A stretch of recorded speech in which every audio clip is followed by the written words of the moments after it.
अस्सलाम वालेकुम वरहमतुल्लाहि वबरकातुहू। उम्मीद है आप सब खैरियत से होंगे। जब बिजनेस का टोटल एसेट ज़्यादा होता है टोटल लाइबिलिटी से, तो हम लोग उसे क्या कहते हैं? सॉल्वेंट कहते हैं। आपके पास इतने ज़्यादा एसेट्स होना चाहिए कि आप अपनी लाइबिलिटी पे कर सके, तो उसे हम लोग क्या कहते हैं? सॉल्वेंट कहते हैं। अब फाइनेंशियली उतने क्या होना चाहिए? स्ट्रांग होना चाहिए अपना उधार चुकाने के लिए, तो हम लोग इसे क्या कहते हैं? सॉल्वेंट कहते हैं। So what is solvent? When assets is more than the liability is called solvent. Assets and liabilities के ऊपर अगर आपको डिटेल में वीडियो चाहिए तो ऊपर दिए हुए लिंक में आपको मिल जाएगा। उसी तरह से जब बिजनेस का टोटल लाइबिलिटी ज्यादा होता है टोटल असेट्स से, तो हम लोग इसे क्या कहते हैं? इंसॉल्वेंट कहते हैं।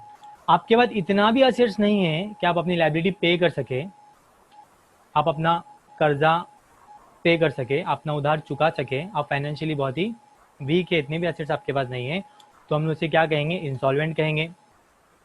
तो इंसॉल्वेंट क्या होता है? When the liability is more than the assets is called insolvent.